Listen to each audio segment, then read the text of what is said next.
Hello everyone. So in this episode, I will be speaking with a colleague of mine here at Chicago International School. Ted Wallace is a teacher of theory of knowledge. And we're going to be talking about AI. This is a follow-up to the conversation that I had a couple of weeks ago with Kirby Ferguson, and it's a topic that we've been touching on in the last few episodes of Our Mind on Music. What are the implications? Where is this going in terms of creation in general? Writing, songwriting, art creation, etc. I hope you enjoy the conversation that we have. And if you have questions or comments, if you like the episode, please do let us know. Comment, like, and subscribe if you would like to continue to hear more and see more. Or if you'd like for us to talk about something else, let us know that as well. Thank you. Here is Ted Wallace, Chicago International School Theory of Knowledge teacher, chatting about the future of creativity. What's the message? Here we are, Our Mind on Music. Possibly 3 weeks ago, I spoke with Kirby Ferguson of Everything is a Remix, and this is not a conspiracy theory. So I knew I was going to have some semi-interesting questions for Kirby. Knowing that Kirby Ferguson is well-versed and a very intelligent guy, I came to this guy. Ted Wallace is our theory of knowledge teacher here at Chicago International School, as well as... I teach business management, 11, 12, grade 10 social studies, grade. Okay. Whatever they tell me to do, I just do that. I said, Ted, help. What should I talk about? What kinds of questions? I had formulated some questions, and I wasn't sure if they were, on point or interesting. So I put them to Ted. Long story short, final draft questions. If everything is a remix, what makes an original work original? To what extent is AI-generated creativity the same as human creativity? You added, how much credit does the creator of the AI deserve for the creation that the AI makes? You have now entered the matrix. Yeah. So that's interesting. One of the things that's happened is visual artists are complaining on two levels. One, that their art is being replaced by art that is created by machines that have no feeling about the art. They're not self-reflecting. They're not anything. They're just taking millions of images, turning them into a new similar image, right? And the other thing is the images that are being pulled, those artists aren't being asked, can we use your image to create a new picture of a furry cat that's cute? It's just being used because it's out there. So there's creative aspect of what does that mean for us looking at art created by a machine that cares nothing about their own art? And what does it mean for the people whose work is being used to put them out of business? There's also the copyright questions of that. Does the AI have the right to do that? We know that in art, in music, in advertising, legally, there's a certain percentage of any piece of art or advertising that you can use that is acceptable. I can take 10% of a book and I can reproduce that and use that in the school. I don't have to pay the artist for that or anything, right? That's within copyright law. Same is true with a certain amount of art, and these AIs are pulling pixels, part of it, and there's art in there where you can actually see a portion of an artist's signature, right? Yeah. But it's such a small amount that it's not a copyright infringement. Kirby Ferguson talked about that as well. He talks about that in his video, Artificial Creativity. It's really interesting. One of the things that he says is the fact that AI is using other people's art is not even, for him, really part of the discussion. We all do that. We all go onto the internet, copy a photo from somewhere, like Google, so it's out there, and we use it. Always credit your sources. And there's also purpose of use. I very often use little snippets of music by somebody else in our videos for Our Mind on Music. But then I'm doing that to talk about that artist and their music. You're giving them credit. Giving them credit because I'm saying, this is an amazing song by Paul McCartney. Here's a sample of the song by Paul McCartney, who wrote this song. Right. Right. It's mind-numbingly giving credit, But then, Everything is a Remix is blocked on YouTube because in there he talks about Led Zeppelin, and he plays a little snippet of Led Zeppelin's music And then because of that, it's blocked because you're not allowed to use any of Led Zeppelin's music without explicit permission. By the mid-1970s, Led Zeppelin are the biggest touring rock band in America. Yet many critics and peers label them as rip-offs. We could do a whole show on how much music Led Zeppelin has taken from other artists. Absolutely. And that's actually what the discussion is in the video, so maybe they didn't like that either. Yeah. And, you know, it's not that long ago that they finally won definitively the case that Stairway to Heaven is not a close enough copy of the song by Taurus, which, good for them, I guess. I don't know what else to say Debatable. about that. I mean, that's one area of authority that the legal system has said, right? The system itself is antiquated globally for what copyright is, where we are in this moment in time where hold on to your britches because our lives are about to get shaken by the current iterations of AI. ChatGPT-4, GPT-5 is already on the docket. It's going to disrupt every market. Every photographer, every visual artist, painter, sculptor, whatever, is looking at this idea.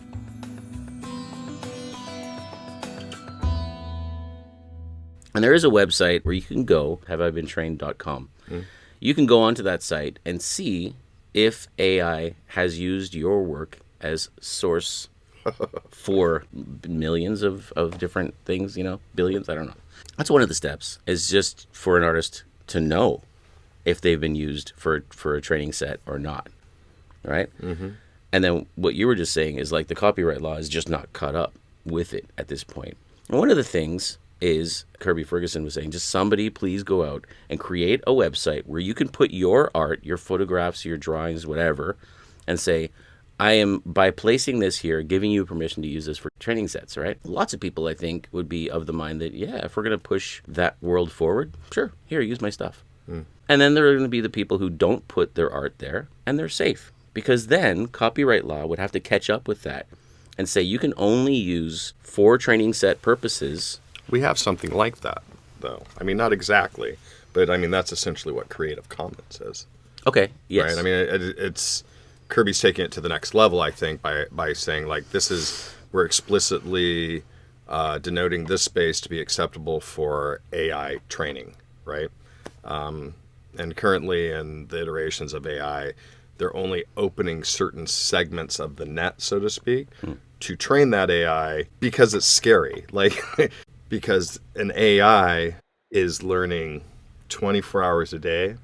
Like, it's like 20 million times our capacity to learn in the space of 24 hours. Because it doesn't stop. It just doesn't stop.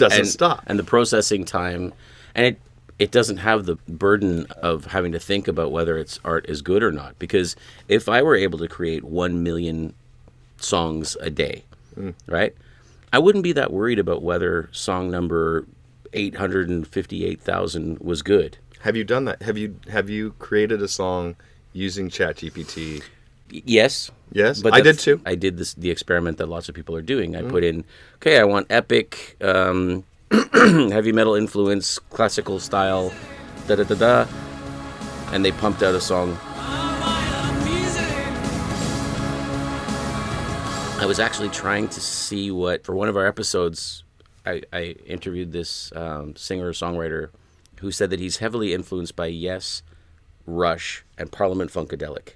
Okay. And I was like, that's just where my mind goes with that kind of like prog rock mixed with funk, you know, right. Very cool. So I thought, I wonder if AI can help me on this. Yeah.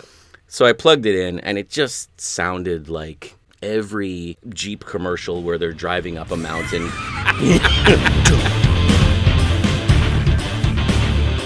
And I was like, where's the rush in there? Like, there's nothing clever or inventive about their timing or anything. It was just, they got the word epic, because apparently that's one that's searched a lot, I guess. Right. But the other parts, so long story short, yeah, I did it, and it plugged in some stuff. But, I mean, I was doing that 10 years ago on my phone. Like, I used to have an old Nokia where you could take a drum beat from a set of 6 or something and put that in, and then take a bass line, and you put those together. And, of course, they fit because they've set the tempo, they've set everything. And then there would be a guitar that goes, down, down, down, So, have I just created a song? Yeah. Yeah. Ish. But that's kind of like a narrow bandwidth of Right. right. Well, that was Conversely, literally like when I did it, I was with my daughter, and I was like, let's see if it can write us a song. Let's write a song about unicorns and butterflies, yeah. Right? And I want it to be a 4-chord. I want it to be the 4 chords of awesome, right? Make it easy on it. I need a pop hit, so this is what I want. And it pumped it out, and it was, to hang out with my 9-year-old and have her sing it, and it was perfect for that. What did you use? Which app or website? ChatGPT-4. I used, or 3.5. I used Perplexity. Perplexity. Okay. Perplexity.ai, I believe. Okay. Just because, people are going to be watching this going, I want to do that, Yeah, yeah. And I think, this is our world now. Yeah. There's no getting around this anymore. So that's part of it. I create a lot of songs just for the fun of it. And it's really not me sitting down and crafting a song. I have done that where I sit down with a guitar and I think, these are my feelings right now. I want to get this on paper. I have to get this out, And then I sit down and I do what I think is more like DJing. I don't think of it at this point in my life as songwriting per se. Other people would disagree with me. I'm saying that from my perspective, I go into GarageBand, I pick a drum loop. I'm like, oh, that's awesome. That's so cool, right? And then I find a bass part and I go, well, I like this little snippet of it. So can you differentiate what songwriting would look like as opposed to DJing? So if you're saying that's DJing, how do I differentiate between those two? Okay. So I guess my answer to that, I didn't think up that drum part. I didn't play that drum part. And the little bit of creation that makes it a fuzzy line for me is that I do edit the loops. I don't just literally drag and drop loops. When the bass line goes dum dum dum dum dum dum dum dum dum dum dum, I go, well, okay, that was good I like the dum dum. Right? So I splice that, right? I cut that, and then I start transposing it. So now I am playing the song. I'm playing with a computer instead of a piano or a bass or whatever, but I'm playing it now because now I'm transposing each of those notes. So it goes dum dum dum dum dum dum dum dum. Okay. So for me, that's a fuzzy line between the two. Your question was, what's the difference between songwriting and DJing? For me, it has a lot to do with how I feel about it as I'm doing it. So when I sat down and I wrote... That's the operational definition. So when I think of a DJ, I think, I'm going to the club and boom, boom, boom, right? Or whatever that is. Taking other people's music, he's putting it together in a certain order, and maybe he's adding some loops or something over the top of it. Right. Who knows? Which is, I think even the terminology is out of date. Because when I think of DJ, in fact, again, in one of our episodes, Leon and I talked about that, Because we both said, when I think of DJ, I'm thinking back in the day, somebody's basement and somebody's going... Right? Because we're old? Because we're old, yeah.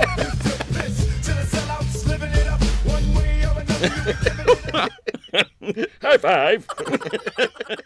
But, if you think of Skrillex and all of these other people since that, David Guetta and all of these people, they're not actually DJs only. They're producers. They're going into studios and using technology are creating brand new songs.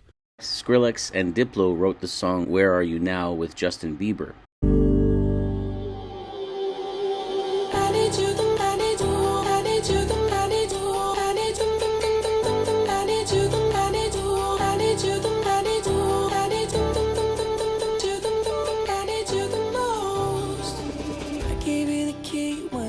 If Justin Bieber runs for president, I'm going to vote for him. Those guys weren't DJing.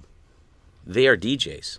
So they go and they do those shows and they do the... But to me, there's a difference there. That's producing. I hear you say that. They produced that song for Justin Bieber. Mm-hmm.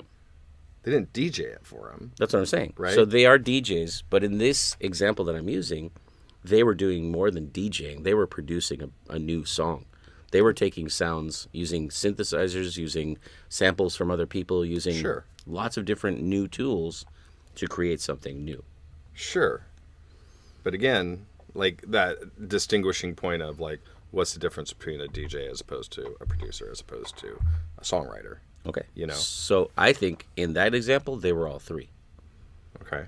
Because they were DJing in that they knew the technology to be able to find samples and use them amazingly well, right? Are all three of those jobs? Yeah. Okay. And are all three of them artistic in nature? Yes. Okay. I'm going to premise this. I often, when I think of the arts, just very globally as an area of knowledge, when I think of the arts, I think of individuals or groups of individuals that have a message or something to say. Mm-hmm. Yeah? Okay. And that's when I look at what an individual might say, this is art. And I don't have to agree that it's good art, but it's because there's a message behind it. Coming back to this idea of like AI, is there a message behind it? You know, like it can crank out, it can replicate language, right? It's a human language generator essentially, that sounds incredibly like a human. And that's what's so mind-blowing. But is there an actual message behind it? That is amazing. When you were asking me about the difference between DJ and producing and songwriting, I was thinking of way back when this stuff was just starting to be in the pop culture mind, and Vanilla Ice. I've thought about him earlier when he went doon doon doon doon doon doon. Right, exactly. Because he has this interview that he said, "Yeah, everybody's saying that I ripped off Queen. They got this song that goes dun dun dun dun dun dun dun." From him, but it's not the same bass line. Like it goes ding ding ding diggy ding ding, ding ding ding diggy ding ding, ding ding ding. That's the way theirs goes. Ours goes ding ding ding diggy ding ding, ding ding ding ding ding. Is this guy serious? Right? Like what? Is he joking? And he wasn't, right? So I was thinking stuff like that. Like some of this art is just, it's so clearly a copy, so clearly soulless. But those two things are the separation. That's the difference. It's the difference between is there a message or isn't there? And you just pointed that out, and I just went, because that's the difference. Rap music is sampling. All they wanted was credit, and that's all we gave them, you know. Sample by David Bowie and Queen. It's no big deal. I've been playing on these AI systems, like in education. Like I think this is something that we are going to have to come to terms with, as it is in music or the arts or anything else. There is an art, if you will, to using AI, like getting it to produce what you want it to produce. Mm-hmm. It's not as simple as just I'm going to type in a sentence and this thing's going to intuit what it is that I actually want, right? I can't just type in, write me the next power ballad hit of the 2020s, right? Mm-hmm. It's not going to do that, right?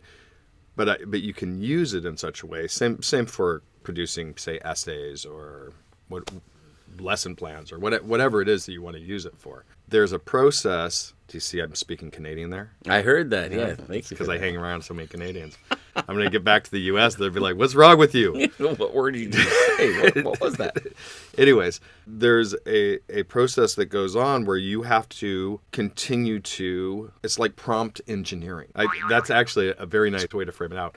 You have to engineer your prompts in order to generate the type of response that you want. So that's cool. Prompt engineering. Prompt engineering. I've never even heard that. It's going to be the next job of the future. Wait, did you make that up? Prompt engineering? I was talking with Tyler Wells, okay, and we were talking about it. Okay. Prompt engineering. Prompt engineering is a concept in artificial intelligence, particularly in natural language processing. It involves discovering inputs that yield desirable or useful results. Prompt engineers are experts who write prose to test AI chatbots, identify errors, and improve their performance. It is an in-demand career that requires minimal coding experience, and many non-coders have achieved success in the industry. Now I've reframed how I'm thinking about this. Prompt engineering makes sense to me because when I first used ChatGPT, and I was saying, okay, write me, just seeing what it would do, write me a 500-word essay about Ella Fitzgerald. Yeah. Ella Fitzgerald was born in da-da-da on her... Boring, right? I'm like, oh, first of all, like for me, it was information I already knew because they're probably pulling it from Wikipedia mostly, right? Sure. And then it was just like so dry. And even the format of, in conclusion or overall, it finishes every piece like that, Okay, so write me a 500-word essay that explains the cultural and musical impact of Ella Fitzgerald on 20th century music, Mm-hmm. Better. And so what I'm doing is I'm learning how to use AI to convey my message. I'm not writing the words, but I'm learning how to make sure that my message comes through in the words that are written. So I did that for, in theory of knowledge, the students have to respond to a knowledge prompt. So it's a question about knowledge. Metacognition, thinking about how you think, right? Yeah. So where does knowledge come from? How is knowledge created? How does knowledge change, right? How do you know what you know, right? It's very abstract, and it would be very difficult for a 17, 18, 19-year-old to write one of these essays, which they do. It would be equally difficult for a computer system to emulate that. And so I put this prompt in, said answer at 1,600 words, engineered my prompt, and it came back, and I read through it, and I was like, yeah, it's all right. You can grade it. You get a possible 10 marks, right? The very best gets 10 out of 10 marks. You rarely ever see that in the diploma program. Okay. And so I read through, and I'm like, it's all right. It's vanilla, it's okay. I give it 4 marks, maybe 5, maybe. Let me try to engineer that. Like, I want to hear a little bit more about what can you include the implications of intuition on this knowledge framework, right? Mm-hmm. And it spit something else about that was better. I was like, oh, well, that's interesting. Mm-hmm. Can you include a real life example that connects to politics today? Okay. Input something about logical fallacies in Trump. I was like, well, that's low hanging fruit. That's an easy one. Mm-hmm. Can you give me a different political figure? So it spit something else out. And I was shocked. Like, I was amazed that I'm the one who's providing it with the direction, but what it's putting out is intuitive. See, you make me think now of when I first started teaching, it was still very much textbook teaching. So couple decades ago. Yeah, it was a long time ago, and we were teaching from the textbook, and literally it was like if we were teaching about, let's say, history, we'd have to know what year Mozart, let's say I was doing a music history, right? What year was Mozart born? What year did he die? What was his full name? How do you spell that? Like, stuff that... Knowledge and understanding. Yeah, so just identifying stuff, And then we moved into concept-based learning. At the time, I was doing the primary years program, PYP, right? Mm-hmm. And they were talking about, you don't teach dinosaurs, right? Because dinosaurs is a list of facts. There was a dinosaur called a this and a that and a Tyrannosaurus and whatever. Teach extinction and talk about that as a concept of how do things that exist cease to exist, which you can then apply to lots of different areas, right? And for me, this was like taking it from one thing, Mozart, born 1756, to how do composers make an impact, a lasting impact on the face of music, So I might do like power and causality as my key concepts and a related concept maybe, and I'll look at World War I and look at the causes. So I go through and I teach that segment in history. But I don't necessarily want them to memorize all the facts from that moment in time. Mm-hmm. If I'm teaching kids concepts, then they take that, and then I can chuck them out and say, let's look at today. I want you to do the research, find aspects of causality, this big overarching idea, in today's world, or historically, or any moment in time that you're interested, or any subject you're interested in. Like, so there's been this niggling thought in the back of my head that I've been grappling with since over the last few months as this ChatGPT has gained more momentum. One of the things, I mean, I use Everything's a Remix for TOK. It's amazing, right? It's thinking about thinking. It's understanding the implications of just how interconnected the world is. Everything is. Try This Is Not a Conspiracy Theory. I will. Holy cow. Like, if we're talking about art and music specifically, we need to talk about, in terms of art, what are the implications moving forward conceptually? I also teach the kids about Marcel Duchamp took this urinal, right? And at the time, in the art world, there was like a very contrite or perceived notion of what constituted art. Anything that fell outside of that was not art. But they're having some art exhibition. They said that they would accept anything as art, just had to be submitted. Okay. And so Marcel Duchamp was creating ready-made art. Okay, and the premise behind ready-made art is pretty simple. It's taking an ordinary, mundane object and using that and saying that's art, right? Because there's a message. And Marcel Duchamp's assertion was, it is not the act of creation that makes something art. It is the act of that artist who has something to say about something choosing that object. So something like a urinal, that they made hundreds of thousands of those things. And him going to the hardware store and saying, that's the one, and then signing it, in doing that, he's making a commentary on the state of the art and how we perceive it, whatever that may be. And I believe that, like, if we were to listen to, like, free jazz, and you've never listened to jazz before, you'd be like, whoa, it would be an assault on your senses. But as you become more experienced in whatever it is you do, so whether it's music, whether it's food, whatever that is, you become more accepting or more open to appreciating a wider range of whatever that stimulus is. Does that make sense? Totally. So I heard years ago, there's a song called In C by Terry Riley. Okay? And what it is, it's a number of, I think it's 28 little snippets of music, 1 to 2 bars of really simple pieces of music. So it could be dun dun, and that's your snippet. Or it could be dun dun dun dun dun. That's a snippet. Okay. And what you do is the performer, whatever number of performers you want, will choose snippets to play. And that's really the only instruction. Okay. Pick a snippet, play.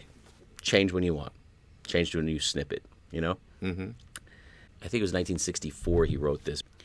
When I first heard that, I was like, neat. Can't listen to it for the 10 minutes that it runs, you know? Right. But then Ellie and I did a week without walls when we lived in Sumatra.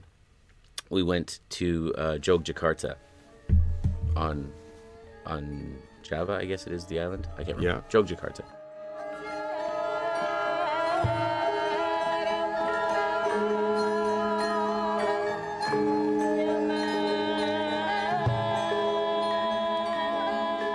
And we did this 1 week course on the music, the gamelan music of Indonesia. And I just realized, oh my goodness, Terry Riley was just using gamelan concepts to apply it to other instruments, like a piano or a guitar or a whatever, you know, or a violin. You know what I mean? Right.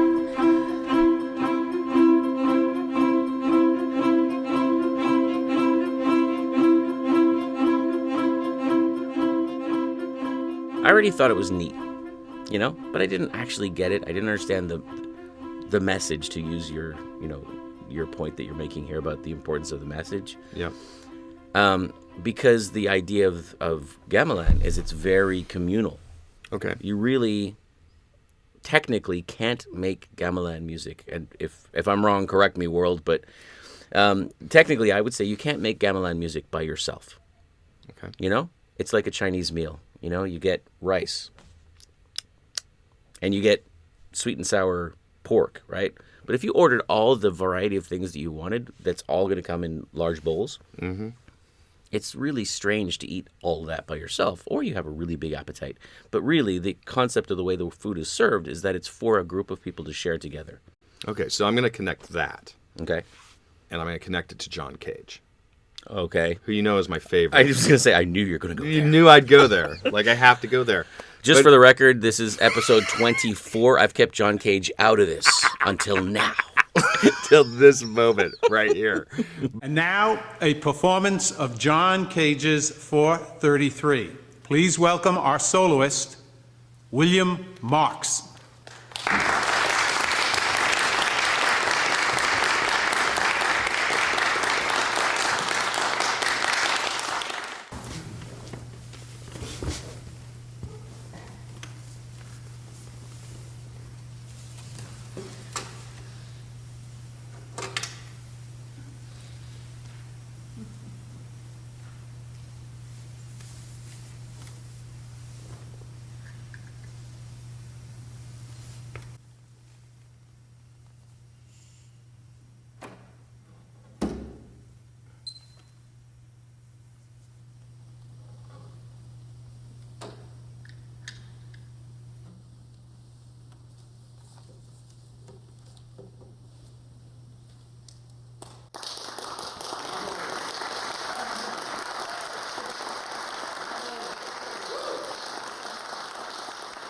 That's the moment, right? 4:33. 4 minutes and 33 seconds of what? Audience noise. Right. What's the message, though? Like, and this is what I love, right? What is the message? What do you think? So the message for me is that oftentimes we put the focus on whoever the artist is up on the stage. And I think John's message to us is that music is happening all around us at every moment of the day. Like, you may think of it as noise, or somebody may think of it as noise. Like, I listen to acid jazz, I'm like, oh dear God, right? Okay. But those sounds suddenly force the audience to be part of that presentation. Like, they are the music. And it may make them feel uncomfortable, or, like you hear the baby crying, or you hear somebody coughing, and then the orchestra shuffles at a certain point. But that in itself is the message, is that, it's all around you. Like, the very idea that music is only confined to this one way of presentation, not dissimilar to Marcel Duchamp, who I was talking about before, who said, you know what? There is more ways to perceive art, or to enjoy art, or to have a message that you're sharing with a wider community. That's interesting, because I think about, is it called What's Going On? It's the Marvin Gaye song about war. Brother, brother. I love that song. Oh, yeah. At his voice and everything.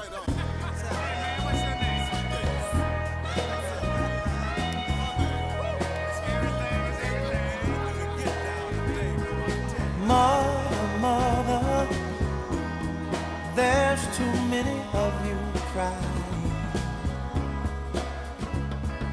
Brother, brother, brother, there's far too many of you dying.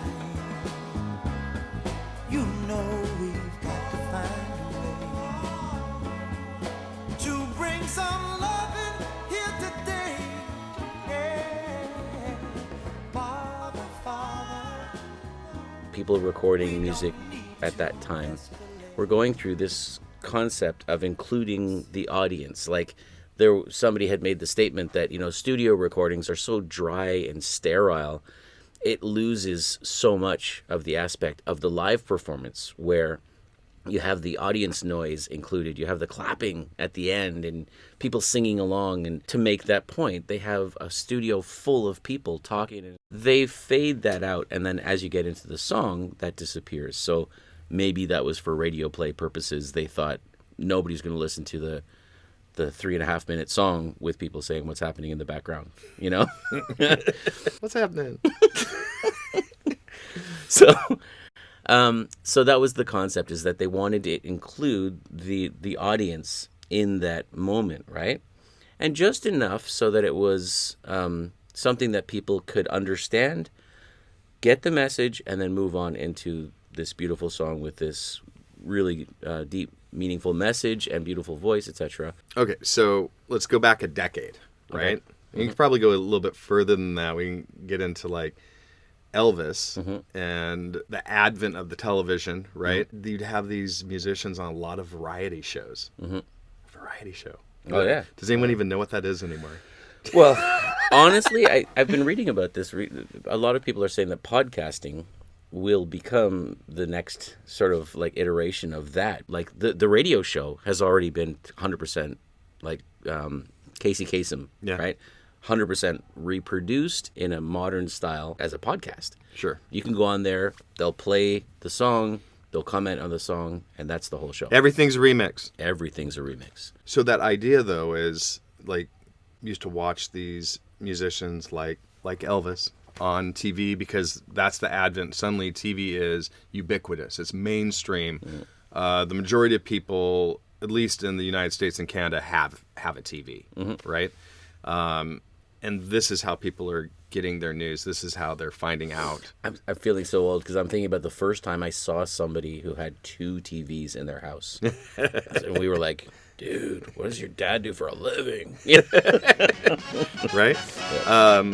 When you'd listen to that music, you'd hear the girls and yeah, right? You see the same sort of recreations happening in the 60s. A lot. The Beatles. Yeah, sure. And doing concerts and recordings where they're in a communal type area. It's the 60s, right?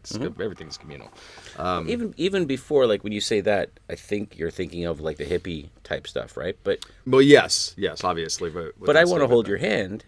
Doesn't the recording of that song start with the screaming? Oh yeah, I'll tell you something. I think you'll understand when I say that something. I wanna hold your hand. I wanna hold your hand. It's not that it's new. It's just kind of taken it to the 70s frame of mind. But they've been doing it already. Like they were doing it. Yes. Were they doing it on radio? Before TV, right? Yes, actually, because I'm a huge Jack Benny fan. Okay. And there were lots of times where he would actually break the fourth wall, so to speak, in radio and speak to the audience. Like if they made a mistake, they'd say, Mary, give me that line again, and he would speak to the audience and ask them to react in a certain way, or he'd make a comment or a joke about it, Yeah. And so without having the audience there, without having them laugh at that joke, it wouldn't make sense. That was he started in 1938 or something like that. Okay. Canada Dry was his first sponsor, by the way. Just a little Canada moment. All right. We all love Canada. Every highway, let me slip away on you. Every highway, let me slip. Yeah, that's the whole process, eh? So yeah. Okay, so yes, all of that is starting and then moving forward. So now I'm going to try to connect pieces. Okay. You're talking about, let's say First World War, and what are all of the things that pulled a huge group of people together, said, okay, we're going to go fight each other, okay? This guy here is going to shoot this other guy, and that's going to spark a whole bunch of stuff, because you guys are already in this arena. You understand what's going on here, and all you need is a little spark, right? Sure. Okay. So then we move forward, and now you and I are shifting the focus to art, and we're looking at inclusion of the audience and inclusion of outside influences, like Terry Riley looking at gamelan music, right? Sure. I wrote that question on, I think it was on Substack. I asked, did Terry Riley know gamelan music? Is that really where it came from, or is that just me making that up? And Ted Gioia, who is this amazing author of the history of jazz, for example, amongst other books, he replied, he said, I met Terry Riley, and I can say for sure he knew gamelan music at that point in his life. And I was like, interesting. Wow. So then we've shifted it to art. And then, because we're teachers, we shifted to education, and how do we help our students understand all of this by conceptual learning, right? By looking at concepts rather than dates. What year was this person born? What was the name of the cafe that Right. Ferdinand. So just to hinge that back, and specifically what I said was continuity and power, but really what I've been speaking about most within the body of this conversation is continuity, right? That idea of like the transfer of, we're talking about knowledge, right? The transfer of knowledge, the transfer of ideas. And I can take this big idea of continuity and I can use it to discuss global politics, world power, war, music, how we transfer those ideas within music, how we share ideas. All of these I'm hinging to this overarching idea of continuity, right? Fantastic. Yes.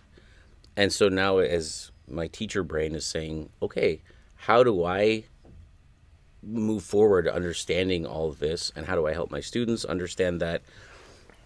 One of the answers to that is conceptual learning. Like somebody said, you know, when I first started talking about this idea with colleagues back in the early 2000s, you know, they said, just change the question.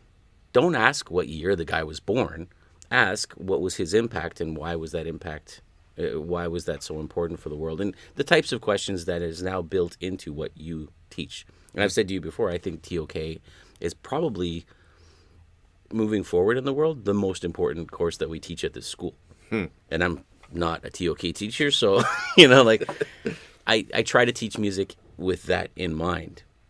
Students choose what music we play. I don't choose the repertoire for my classes, right? The students, as far as they are capable of doing it, arrange the performances that they do. So, like the high school students, for example, I say, here are the 4 chords. I want it to be in this key. Now you guys tell me the rest. You know how to build those chords. So when I tell you it's an A minor, you know that means A, C, and E are the 3 notes included. Who's going to sing the A? Who's going to sing the C? Who's going to sing the E? Are you going to add passing notes? All of those things. I guide them, but I get them to have to think through the creation process.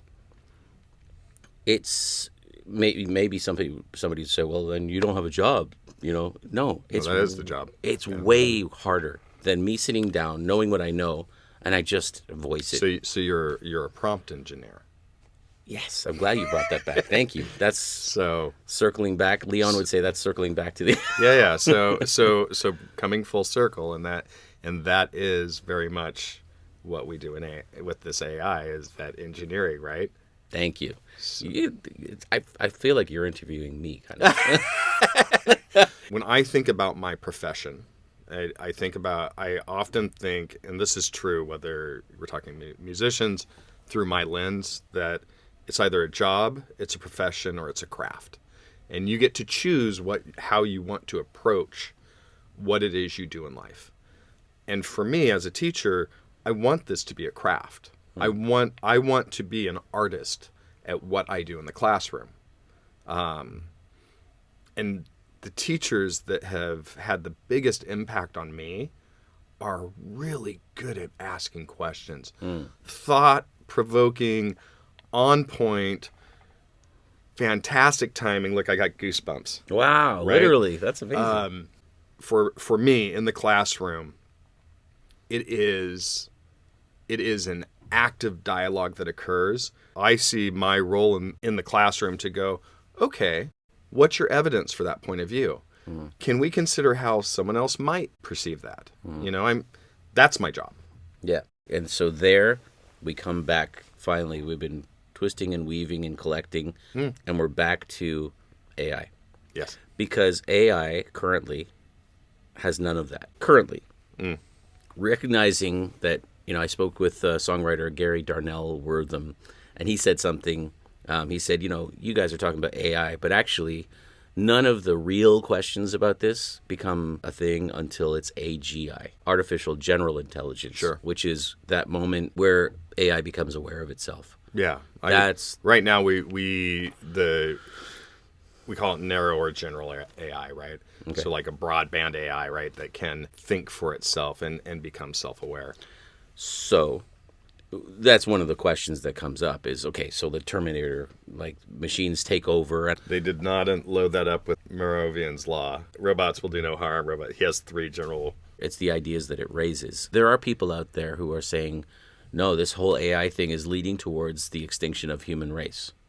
So I've heard that argument, and certainly it could. I mean, but we can also look at it from another lens, right? Because what is AI? What is any of this but a mental scaffold, right? We already use tons of mental scaffolds, so we have the capacity to think about just a certain quantity of thought, so that we can solve problems, right? Okay. And some of us have a greater capacity, some of us have a lesser capacity. Okay. So we erect scaffolds or supports so that we can extend our thinking.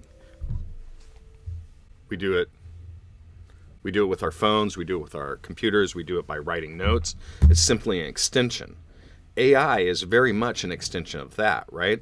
And so while we may get these views of, the Terminator, because that's what we grew up with in the 80s, right?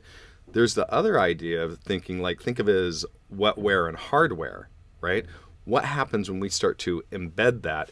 What happens when we move to the moment of singularity? Singularity, that was the term, where you can no longer separate artificial intelligence or exo-intelligence, if you will, and it gets incorporated into our actual being. I think what we're talking about is whether AI should be feared, used, both. Like, to what extent is this a good thing for us? The message that I'm getting from you is that at this point in time, it depends on how we use it. I think hiding our heads in the sand isn't going to fix it, right? But I think it's scary. Like, I think it can absolutely destroy us. I think it poses an existential risk. But I think it can be used with the rate of learning to fix all of the problems that we've caused. I mean, it can. It's not a yes or no. This is not black or white. It's a continuity between I couldn't care less to it's the end of the world as we know it. But do we have the intellectual capacity to put in place the stoppers or retarders, or to limit it while we figure out what we don't know? Like, we don't know what we don't know. And this thing that can learn so quickly, teach itself, will surpass us. But it doesn't know what it knows. Do you know what I mean? Like, it doesn't. Sure. It's and just it just follows parameters, right? So if you say, fix global warming, right? Mm-hmm. And it may do that, but in so doing, it may cause a famine. Oh, yeah. I was thinking that it would actually just not, it would say, I need more input, right? It would be like Douglas Adams, Well, it could, but if it's teaching itself, it gets to the point where it's self-replicating itself, like it understands and it's teaching itself to solve those problems. It may not take into account the other parameters like human life. Like maybe in order to fix global warming, it decreases the amount of oxygen content. So everybody starts to slowly suffocate because it doesn't take into account human life. Okay, well, super. We'll just put that parameter in that it doesn't. Okay, so it does that, but then it doesn't take into account ocean acidification, right? I mean, the systems that we're talking about are incredibly complex. So if we bring it back to music, if we're looking at music creation, like one of the things that I would think is that I'm going to stop thinking that a job of the future is writing music for a Coca-Cola commercial, because AI could probably do that better than I could. Whereas if I become a singer-songwriter with an acoustic guitar and I go back to the coffee shop days, you know, we create a niche for something that AI couldn't do.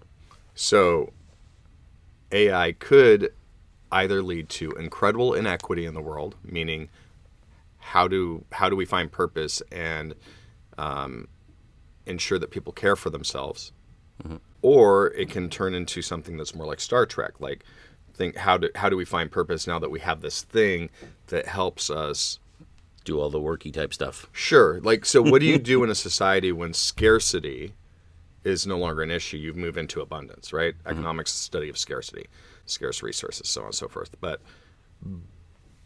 this poses questions that would be posed in Star Trek. Thank you very much, Ted Wallace, for coming in and speaking with me about these topics, about AI, about how we learn, how AI learns, and how we can start to look at putting those things together, using it for the best possible purposes. As a musician, I'm looking at it as how do I work this into what I do, what I create? How, as a teacher, can I help students navigate this world that we're moving into? I hope that you'll follow us through this journey as we look at music, old and new, and also how music has been created historically, how it's being created currently, and how music will be created and perceived in the future. Thank you very much for watching, everyone. Please leave a comment, share, and subscribe. That helps us a lot when you subscribe. Thanks for joining us, guys, and we'll see you next week on Our Mind on Music. Don't forget to like and subscribe. Good night.